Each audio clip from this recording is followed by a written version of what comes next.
오늘은 이스라엘을 시기나게 하시는 이유라는 제목으로 말씀을 증거합니다. 한 번은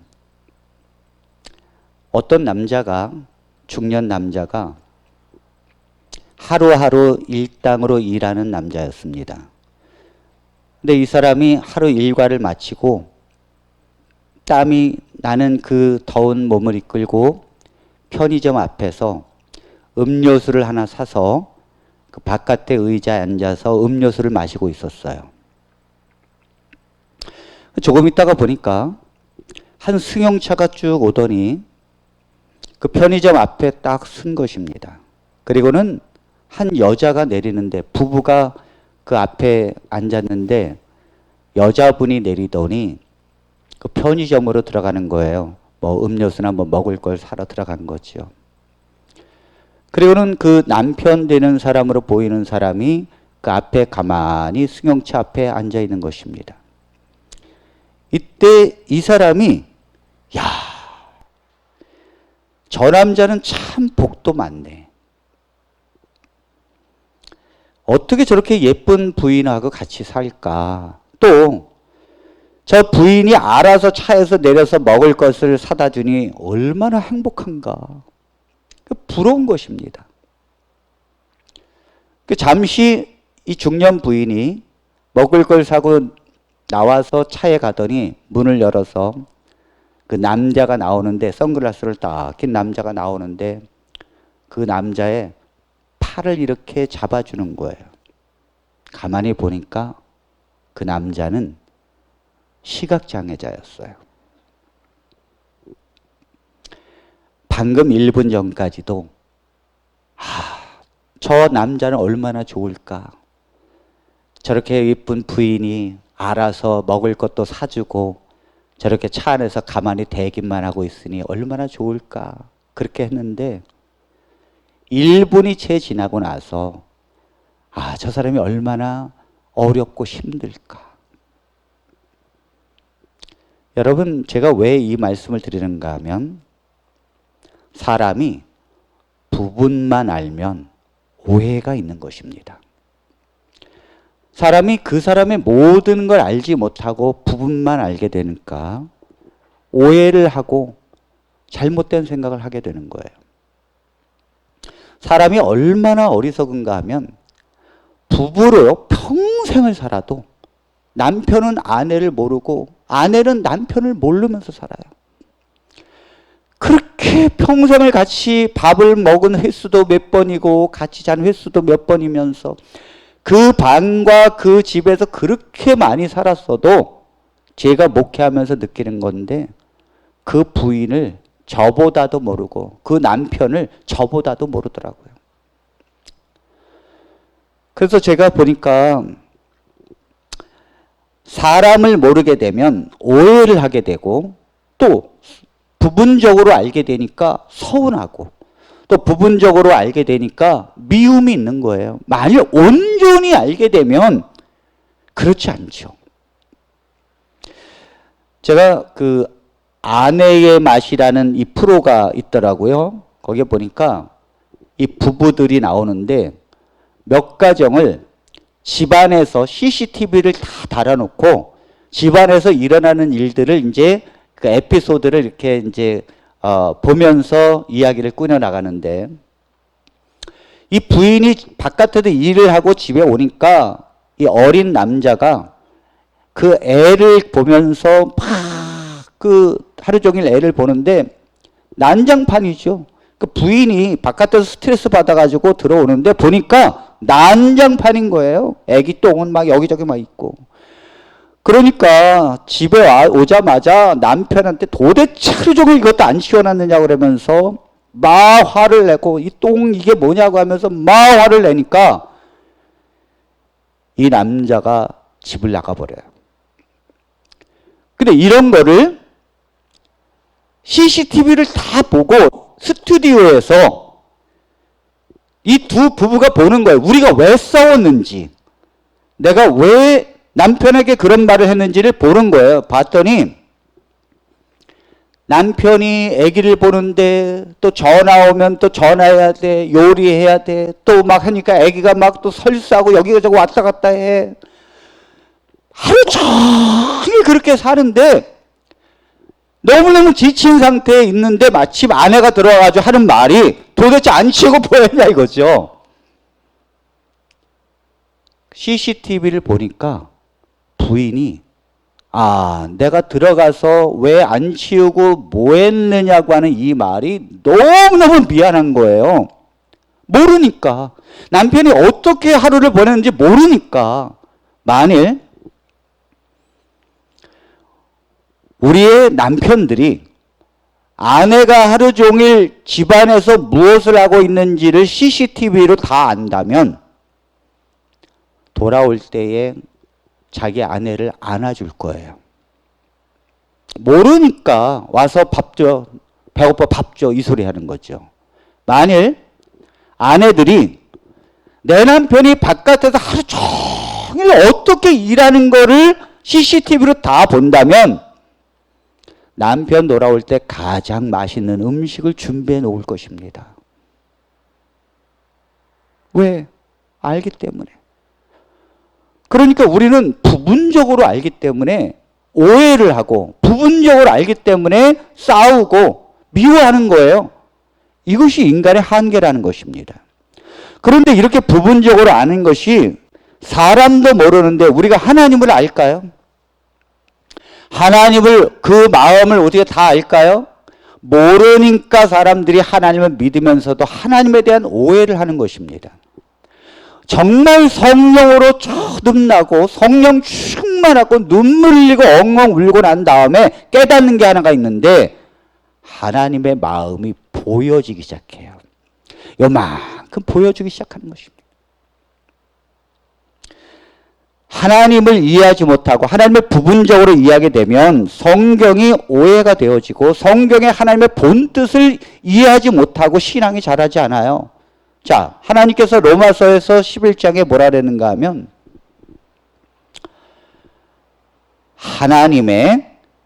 하나님께서 택한 자가 있다는 거예요. 우리를 택했다는 것입니다. 그런데 또 하나님께서 뭐라 그러셨는가 하면 나머지는 완악하게 하셨다 이렇게 나와요. 그러니까 여러분 택한 사람은 기분이 좋아요. 하나님께서 우리를 택하셔서 우리를 구원했다니까 너무 좋은 건데 나머지를 완악하게 했다니까 사람들은 부분적으로 이해를 하는 거예요. 이게 이스라엘이거든요. 이스라엘 백성들 중에서 하나님은 몇몇 사람을 하나님이 택하여 그리스도를 믿게 했고 나머지는 완악하게 했다. 그런 뜻을 하나님의 전반적인 뜻을 이해하지 못하면 사람들은 오해하는 것입니다. 그래서 하나님이 택했다는 것도 안 받아들이고 나머지가 완악하게 됐다는 것도 안 받아들이는 거예요. 부분적으로 이해하기 때문입니다.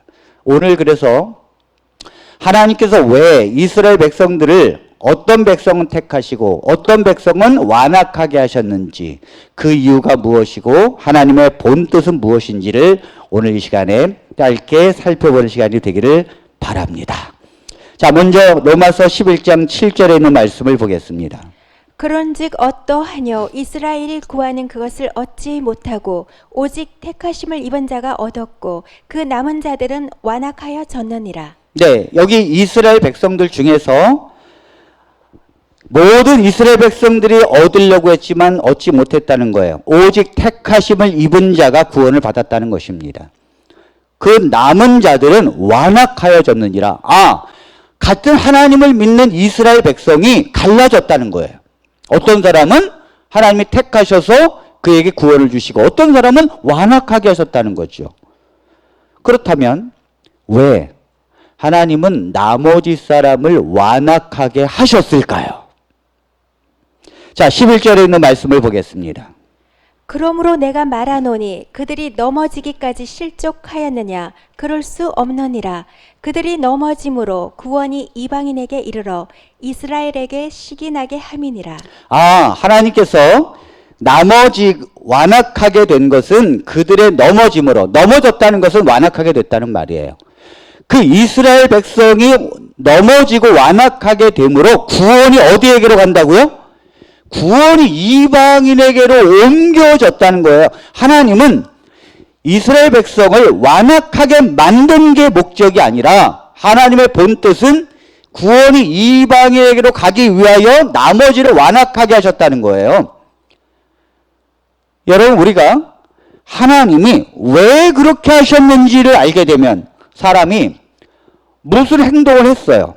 그런데 그 무슨 행동을 한 결과를 가지고만 이야기하면 오해가 쉬운 것입니다. 그러나 왜 그렇게 했는지, 왜 그렇게 행동을 했는지를 물어보면 그 모든 걸 알게 되면 오히려 감동을 하는 것입니다.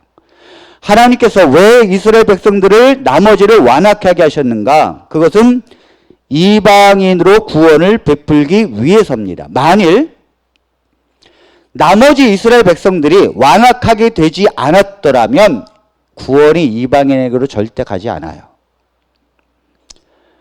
구원이 이방인에게 한 이유는 이스라엘 백성들 중에 예수 그리스도를 안 믿는 자들이 완악해졌기 때문입니다. 여러분, 이스라엘 백성들은 복음을 믿는 이스라엘 백성이 있고 예수 그리스도의 복음을 안 믿는 이스라엘 백성들이 있었습니다.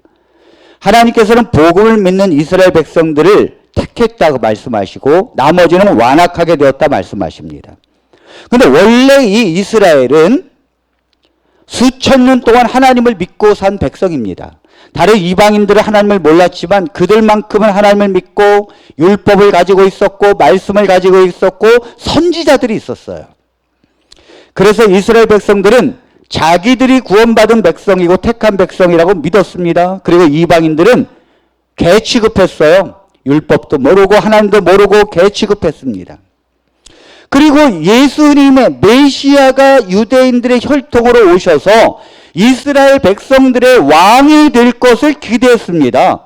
구원은 메시아가 와도 이방인에게로 간다는 건 죽어도 생각하지 않았어요. 심지어 누구까지? 예수님의 제자들까지도. 예수님의 제자들까지도 메시아가 온 건 우리 민족을 구원케 하기 위함이라 생각했지 이방인을 구원하기 위해서 주님이 오셨다? 그렇게 믿지 않았다고요. 그래서 예수님의 제자들이 성령을 받은 뒤에도 예루살렘을 떠나지 않는 것입니다. 왜? 저 이방인에게로 구원이 복음이 전파될 필요가 없다는 거죠. 구원은 오직 이스라엘에게만 있다는 거예요. 그런데 그 중에 예수 그리스도를 믿는 유대인들이 생겨나고 이 제자들이 예수님을 믿었습니다. 나머지는 완악하게 되었다 그랬어요. 완악하게. 그러니까 완악하게 된 이스라엘 백성들이 예수님을 믿는 같은 동포인 유대인들을 핍박하게 되는 거예요. 완악하게 되니까 핍박하는 거예요. 같은 동포가. 만일 완악하지 않으면 왜 핍박을 합니까? 핍박을 안 하지. 그러나 나머지 백성들의 마음이 완악해지기 때문에 예수님을 믿는 같은 동포인 제자들, 그 기독교인들을 핍박하는 것입니다. 미워하는 거예요. 그래서 핍박하고 그리고 때리고 심지어는 야고보를 칼로 목베임을 받아 죽입니다. 그리고 옥에 가두고 그리고 스데반을 돌로 쳐서 죽입니다. 그러니까 이 완악하게 된 이스라엘 백성들에 의해서 핍박을 받으니까 예수님을 믿는 유대인들이 살려고 도망을 친 거예요. 저 이방 땅으로 도망을 치는 거예요. 막. 그리고 완악해져서 핍박을 하니까 예수님을 믿는 유대인들이 도망을 치는 거예요. 하나님은 왜 이스라엘을 완악하게 했다고요? 이방인에게 구원을 주기 위해서. 그러니까 완악해서 핍박을 하니까 살려고 예수님의 제자들이 저 안디옥에도 가고 저 갈라디아도 가고 로마에도 가고 막 도망가는 것입니다. 그래서 그들이 어디를 찾아갔는가 하면 회당을 찾아갔어요. 회당. 회당이 어떤 곳인가 하면 유대인들은 디아스포라 유대인들은 저 고향을 버리고 외국으로 가서 살게 되면 10명, 성인 남자 10명이 되면 반드시 회당을 지어요. 회당이라고 하는 것은 말씀도 가르치고 그 다음에 또 식사도 같이 하고 교제도 나누고 교육도 하는 그런 곳이었습니다. 우리도 어렸을 때는 시골에 회당이라는 게 있어요. 회당. 그곳에서 마을 주민들이 모여서 회의를 했죠. 유대인들은 이 회당을 짓고 살았는데 그 회당은요, 우리가 이 말씀을 알려면 회당을 알아야 돼요. 회당은 정사각형, 직사각형으로 되어 있습니다. 그리고 세 종류의 사람이 그 안에 있어요. 첫 번째는 태어나면서부터 유대인, 그 사람들이 있고, 두 번째는 이방인인데 할례를 받고 유대인이 믿는 하나님을 믿고자 개종한 자, 그래서 이 사람들을 개종자라 그래요. 이 개종자와 원래부터 태어나면서부터 할례를 받고 유대인으로 산 사람들은 이 회당이 이렇게 있으면 가운데, 정가운데, 이 앞쪽을 바라보고 의자를 앉는 이 가운데에 앉았어요. 그리고는 이방인이지만 하나님을 믿고 싶은데 할례를 안 받은 사람들이 있었습니다. 이 사람들은 하나님을 두려워하는 자, 하나님을 경외하는 자라는 표현을 썼어요. 이 사람들은 가운데를 중심으로 가운데를 바라보게 양 옆에와 끝을 가장자리에 의자 앉았습니다. 그러니까 회당이 앞에가 이렇게 있으면 앞을 바라보는 가운데 의자가 있었고, 거기에는 오로지 처음에 할례를 받고 시작한 유대인들, 또 이방인이지만 하나님을 믿겠다고 할례를 받고 개종자가 된 사람들, 그런 사람들은 가운데 있었고, 그 다음에 가장자리에 삥 둘러 앉아있는 사람들은 하나님을 두려워하는 자, 하나님을 경외하는 자라는 표현을 쓴 이방인이지만 하나님을 믿기로 들어온 사람들이지만 뭘 안 받았다고요? 할례를 안 받았다니까요. 아니 목사님, 왜 할례를 안 받았을까요? 사실은요, 회당에서는 늘 할례를 안 받은 들어온 사람들에게 유대인들이 할례를 강요했습니다.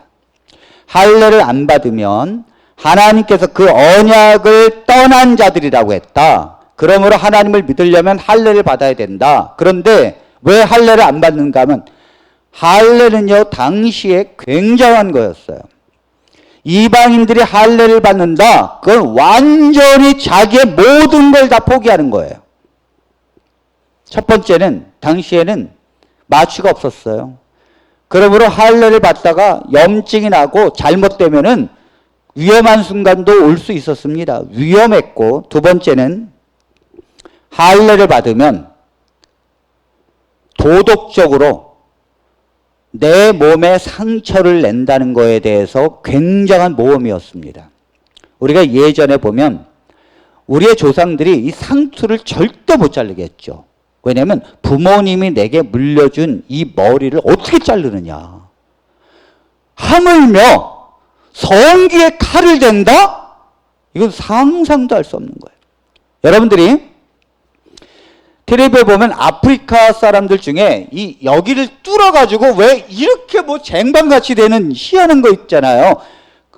그렇게 되는 것이 할례였어요. 이방인들이 볼 때 할례는요, 완전히 모양을 바꾸는 거. 마지막으로 옛날에 그 고대에는 목욕탕, 대중 목욕탕이 유행이었는데 그 대중 목욕탕에 다 벗고 들어가면요, 할례를 받은 사람은 딱 표가 났어요. 그리고는 할례 받은 자? 그 사람은 그때부터 왕따를 당하고, 그 사람은 그때부터 완전히 다른 이방 종교에 편입된 자 해가지고 핍박을 받았거든요. 그러니까 할례만큼은 죽어도 안 받겠다고 버티는데 하나님은 믿고 싶어. 왜? 그 여호와 하나님이 자기가 보기에도, 이방인들이 보기에도 위대해 보여요. 그래서 회당에는 하나님을 믿고 싶지만 할례를 받지 않은 둘러앉은 이방인 출신의 두려워하는 자들이 있었다는 거예요.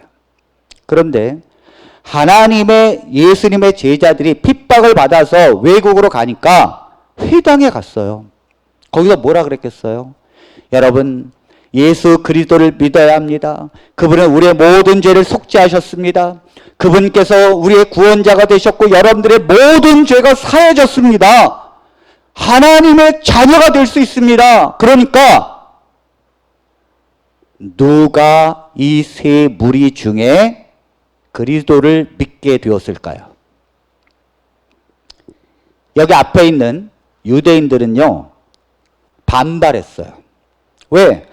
지금 그들은 여호와 하나님을 믿기 위해서 엄청나게 지금 율법을 가르치고 할례를 가르쳐서 이 안에 앉혔는데, 아니 할례가 필요 없다 그러고 할례는 그리스도에게서 끌어준다 그러고 이젠 그런 모세 율법이 중요한 게 아니라 그러고 하나님이 오셨고 우리의 죄를 속죄하셨고 그분을 믿으면 누구든지 하나님의 자녀가 된다고 하니, 이 앞에 있는 사람들은요, 그 바울과 제자들을 핍박했지만 누가 그걸 받아들였는가 하면 할례를 안 받고 그 하나님을 믿고 싶은 사람들.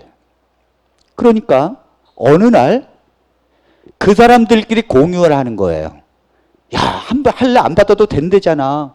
아니 예수님을 믿으면 된대잖아. 그럼 하나님의 자녀가 된대잖아. 우리가 할례를 받고 굳이 그렇게 할 필요가 없잖아. 그러니까 어느 날 회당에서 보니까 저 바깥에 둘러앉은 사람들이 없어졌어요. 다 어디 갔어요? 가정에서 따로 모이는 거예요. 따로. 그게 초대교회예요. 그러니까 초대교회는 처음에는 이 회당이 유대인 회당으로 되어졌는데, 초대교회는 이 안에 들어온 사람들이 바울의 복음을 듣고는 그들이 회당을 떠납니다. 그리고 가정에 모이면서 교회를 시작합니다. 그러니까 복음이 어디로 가게? 회당을 통하여 저 이방인에게로 가는 통로가 됐다는 거예요.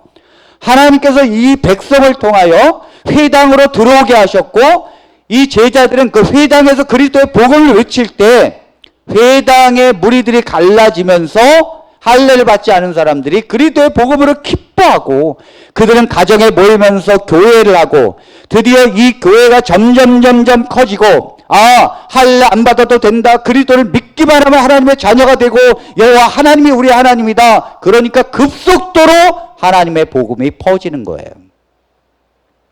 만일 하나님께서 예수 그리스도를 믿지 않는 유대인들을 강팍하게 하지 않았더라면 어떻게 이방인에게 복음이 증거될 수가 있겠습니까? 강팍하게 해서 핍박을 받게 하고, 핍박을 받게 해서 저 세상으로 나가게 했기 때문입니다. 이 예루살렘의 성전도 마찬가지예요. 성전이 있는데 그 성전에는 뜰이 세 가지가 있었습니다. 첫 번째는 유대인의 뜰. 그러니까 성전에 가장 가까이에 있는 게 유대인의 뜰이에요. 거기는 정통 유대인 남자가 오고, 그 다음에 이방인인데 할례를 받고 개종한 자가 그 뜰에 들어올 수 있었고, 그 다음에 조금 더 멀리는 유대인 여자의 뜰이 있었어요. 그 유대인 여자의 뜰은 유대인 여자들이 들어올 수 있었는데 거기에는 헌금함이 13개가 있는데 그 헌금을 이렇게 던지면 들어갈 수 있도록 나팔 모양으로 되어 있었습니다. 그 다음에 제일 가장자리에 이방인의 뜰이 있었습니다. 이것은 할례를 받지 않았지만은 이방인들이 들어와서 예배를 드릴 수 있는 곳. 그런데 유대인들은 그곳을 권리금을 주고 장사꾼들에게 장사를 하게 했어요. 그러니까 이 장사꾼들이 거기서 양을 팔고 거기서 장사를 하니까 예수님께서 2번이나 책짓질 들어서 그 모든 걸 다 엎으셨습니다. 그리고 나서 이렇게 유대인 중심으로 되는 이 예배가 AD 70년에 이 성전이 무너지면서 그 유대인들의 힘을 잃어버렸고, 이방인들이 그리스도인들을 형성하게 되고 결국은 뭐예요? 복음이 이방인에게로 향하게 됐더라는 거예요. 오늘 하나님께서 왜 이스라엘 백성들을, 나머지를 왜 완악하게 하셨습니까? 이방인을 구원하기 위해서입니다. 아멘. 하나님의 그 섭리에 의해서 됐다는 거예요. 그러므로 오늘 하나님께서 이방인을 구원하기 위하여 어떻게 이방인을 구원하시는가? 네, 하나님께서 이스라엘 백성들을 시기하게 하고 구원한다는 거예요. 자, 14절에 있는 말씀을 보겠습니다. 이는 혹 내 골육을 아무쪼록 시기하게 하여 그들 중에서 얼마를 구원하려 함이라. 하나님께서 이스라엘 백성들을 완악하게 하고 시기하게 하신 것은 그들 중에 얼마를 구원하고자 함이라는 거예요. 자, 하나님께서 이스라엘 백성들을 완악하게 하고 시기한 것은, 시기했다는 게 뭘까요? 왜 하나님은 시기하게 했을까? 시기하게 하셨다는 것은 유대인들이 끝까지 하나님을 포기하지 않게 하기 위함입니다. 여러분, 한 마을에 영희하고 갑순이가 살았어요. 그런데 이 영희하고 갑순이는 아가씨인데 그 마을에 또 누가 살았는가 하면 갑돌이가 살았습니다. 그런데 이 갑돌이는 남자가 혼자고 이 영희와 갑순이 여자 둘이에요. 이 두 여자가 갑돌이를 사랑한 거예요.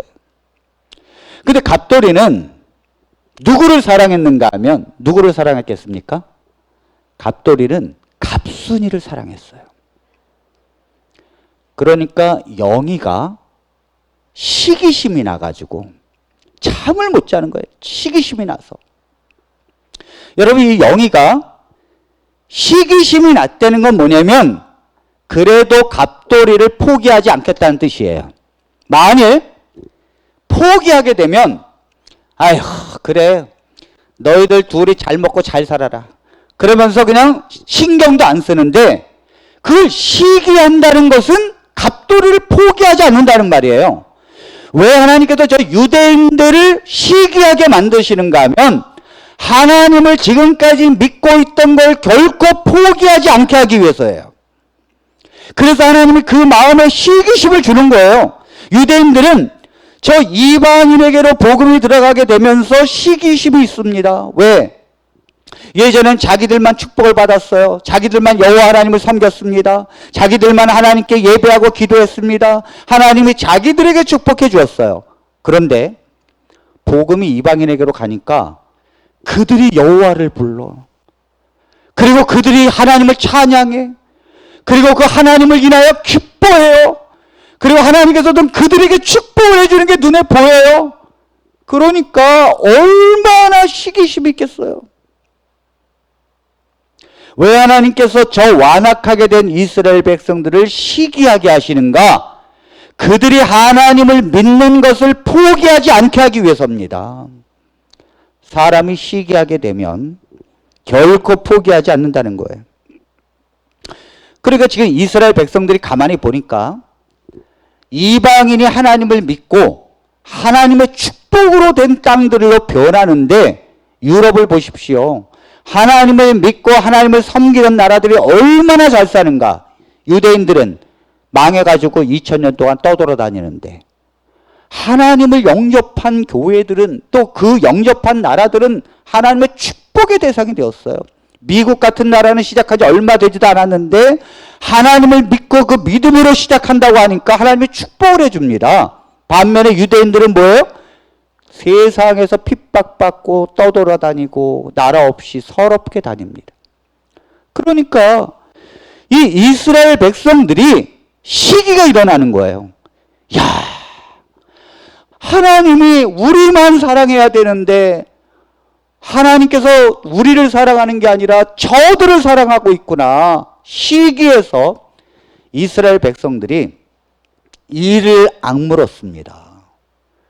그리고는 하나님을 포기하는 게 아니라 하나님을 다시 하나님을 믿고 그 하나님의 축복을 얻으려고 그들은 이를 악물고 소통하기 시작했어요. 그리고는 유대인들이 똘똘똘똘 뭉치기 시작했습니다. 그리고는 다시 우리가 하나님을 절대적으로 섬기자. 그래서 그들이 모여서 이스라엘 가서 1948년 나라를 세운 거예요. 왜요?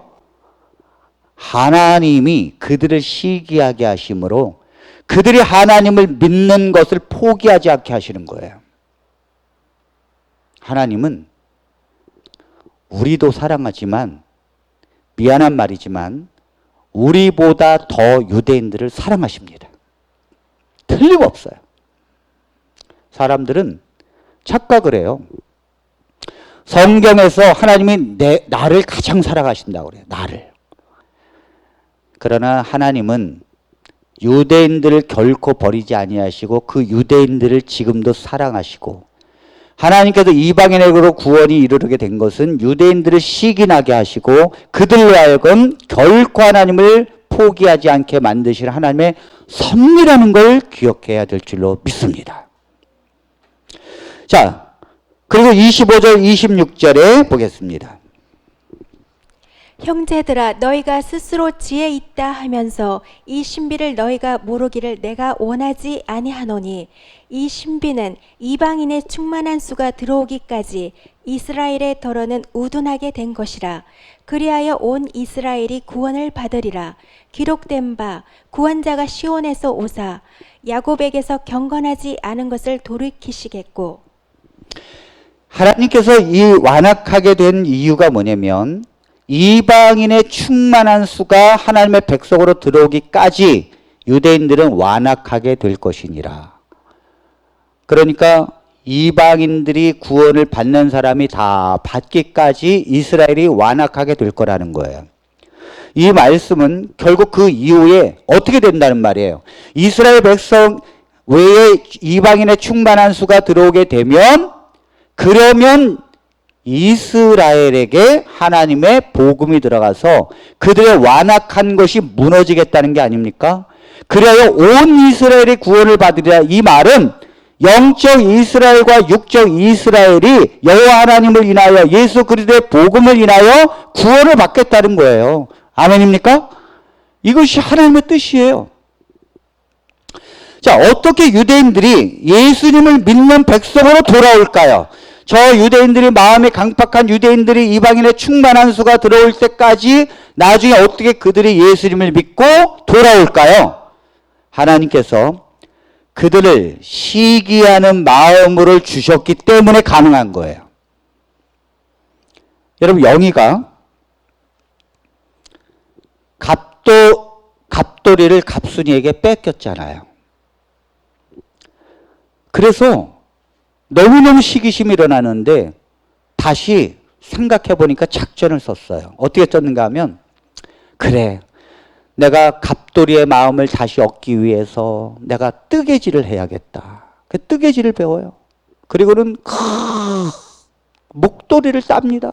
겨우 내내. 그리고 그 목도리를 길게 싸고 난 다음에 갑돌이에게 줍니다. 영희가. 내가 이것을 밤에 자지도 않고 몇 달 동안 딴 건데 겨울에 이거 두르면서 가라고. 그 다음에 또 이 갑돌이의 생일이 다가오니까 영희가 그 케이크를 예쁘게 만듭니다. 그리고는 그 케이크를 갑돌이에게 주면서 이 생일 축하한다고. 잘 보세요. 영희가 이 갑돌이가 갑순이를 사랑하는 걸 보고 시기가 일어나니까 어떻게 해요?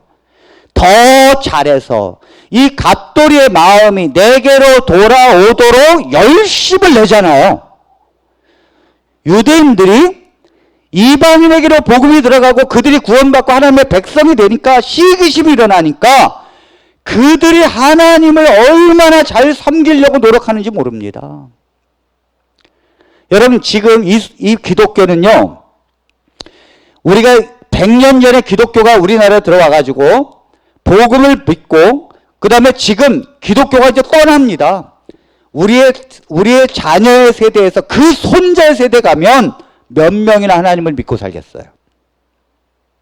하나님을 안 믿죠. 그런데 유대인들은 그런 거와 상관없이 하나님을 믿어요. 유대인들은 그 몇천 년이 흘러가도 철저하게 말씀을 가르칩니다. 이 세상에 결국 하나님을 정말 찬양하고 그 하나님을 끝까지 붙들 수 있는 사람은요, 유대인이에요. 그러므로 하나님께서 이 유대인들을 시기나게 하셔서 그들로 하여금 다시 하나님을 사랑할 수 있도록 만드는 거라는 거예요. 우리가 교회를 이렇게 하다 보면 처음 믿는 사람은 집사인데 시간이 지나면서 집사가 좀 이렇게 게을리 신앙을 하니까 나중에 들어온 그 성도가 집사가 되고 권사가 되고 장로가 돼요. 그러니까 내가 얼마나 시기가 나겠습니까? 그러니까 안 되겠다 싶어가지고 내가 열심히 신앙생활 하겠다. 내가 이러다가 뒤처지겠다. 그래서 뭐예요? 열심히 신앙생활 하는 거예요. 만일 목사님이 교회를 빠져도 사랑해, 그 다음 매일 와서 청소하고 신앙하고 기도해도 사랑해, 똑같이 사랑한다면 누가 열심을 내서 교회 생활할 거예요? 목사님도 모든 사람을 사랑하고 싶지만 인간이기 때문에 정말 눈물로 하나님께 매달리고 하나님께 부르짖고 찬양하고 교회 생활 열심히 하고 봉사하는 사람이 더 마음이 가는 거예요. 인간이기 때문에. 그러니까 유대인들이 시기를 받음으로 인해서 유대인들이 하나님의 사랑을 다시 얻기 위해서 결코 그들은 뒤처지지 않으려고 노력한다는 거예요. 여러분, 영희가 갑순이에게 갑돌이를 왜 빼앗겼는지 생각해 봤어요. 그랬더니 영희가 친구들하고 영화를 보러 간 사이에 갑순이는 갑돌이에게 데이트 신청을 하는 것입니다. 이걸 몰랐던 거죠. 그리고 이 영희가 공부를 안 하고 친구들과 노는 사이에 갑순이는 열심히 공부해가지고 갑돌이에게 성적표를 갖다 줬어요. 그러니까 이 갑돌이가 당연히 갑순이를 사랑할 수밖에 없는 거죠. 이 영희가 그걸 나중에 깨닫고는 그때부터 어떻게 해요? 죽으라고 공부하죠. 그리고 정말 이 갑돌이의 사랑을 다시 얻기 위해서 노력한다는 거예요. 긴장을 놓치지 않고 노력한다는 것입니다. 이것이 하나님께서 유대인들을 시기하게 한 이유라는 거예요. 우리가 하나님께서 이스라엘 백성들을 버린 것이 아닙니다. 여러분, 이 로마서를 우리가 연구하면서 하나님께서 이방인을 구원하기 위해서 로마서를 쓴 것이 결코 아닙니다. 하나님은 로마 교회가 이방인의 교회와 유대인 사람들로 구성되어졌을 때 하나님은 이방인을 왜 구원시켰는가? 그리고 유대인들을 왜 완악하게 하셨는가? 하나님께서는 모두 다 구원코자 함이라는 거예요. 아멘입니까? 모두 다 구원코자.